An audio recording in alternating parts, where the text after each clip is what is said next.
years go fast and the days go so slow. I'm driving home listening to Modest Mouse, and it just inspired me to make a quick video here about music and the love of music in general, and how music can take you out, the good music can take you out of a bad mood so damn quick.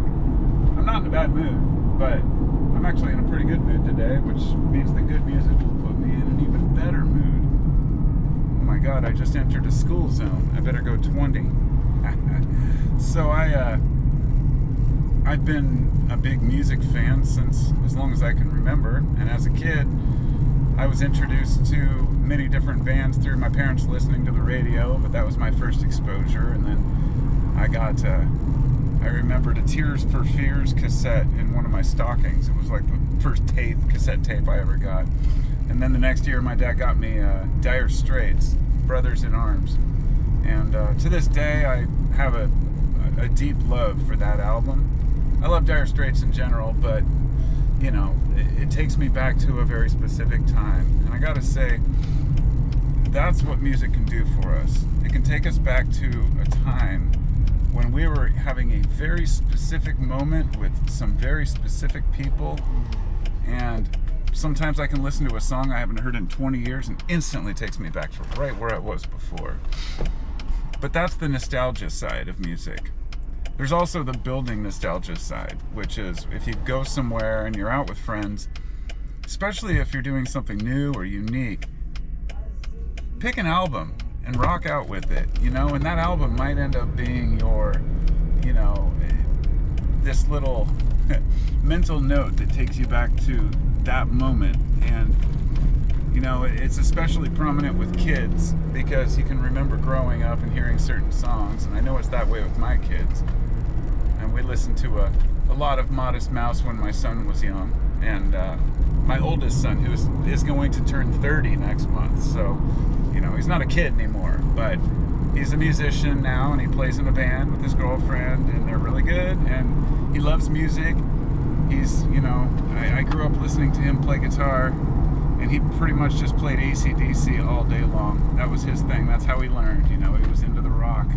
And I always told him, it's like, one day you'll be into the old school stuff. You'll be into the Grateful Dead. And sure enough, you know, he's a huge Deadhead now and loves Phish and jam bands in general. But he also loves, you know, heavy metal and rock. And, you know, he's just an all-around musical person. And my hope was to have all of my kids be musical people. Because music is a language.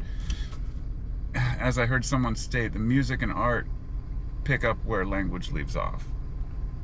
So there are certain things that we can't express or explain that can only be expressed through music and art. And, you know, people who don't play music say they wish they did. I mean, I've never met anybody who just says, oh, I don't want to play an instrument. I have no interest in ever doing anything musical. There are a few, but I think it's more of a kind of a stubbornness about, you know, I never learned, so therefore, you know, I don't want to learn kind of thing. Because learning music is difficult, and learning an instrument is difficult. And when I was younger, I was fortunate enough to have an interest in playing guitar, but I felt like my fingers were too big, so my father, you know, went out on my birthday when I was 14, and he asked me what I wanted, and I said I wanted a bass guitar. So he went out and bought me, well, we went out together shopping, bought a Samick, which is a piano company, but they make other stuff, but it's not a very common bass guitar. Bought a Samick 4-string bass and a little crate, you know, bass amp, and I could play with my friends, and, you know, the rest is history. You know, I started playing bass, ended up playing guitar eventually. I like playing the drums, congas, whatever I can get my hands on. I'll try anything. But of course, this is just because I want to participate in the music, you know. The other side of it is that it's okay to just listen to music. And it definitely gives a different taste, you know, when you know what you're listening to. Even as a musician, sometimes I'll hear something and be like, wait a minute, is that guitar or piano? Because there's so many different effects and synthesizers and whatnot. But, you know, it's something that we just take for granted. You turn on the radio or an album and all of a sudden there's just music there.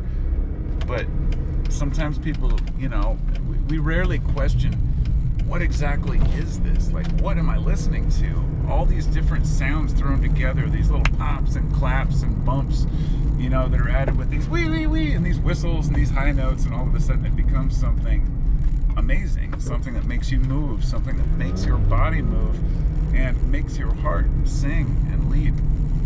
And the right music for the right person can literally be the difference between life and death in some cases. Music is something that drives people in a way that nothing else can. So I just wanted to spend a moment just sharing my thoughts on music. And there's a golf cart in the middle of the road. That's kind of weird. Whatever. Yeah, so rock out or mellow out, whatever it takes, put on some tunes and jam out and enjoy yourself. Till then, I'll see y'all next time. Peace.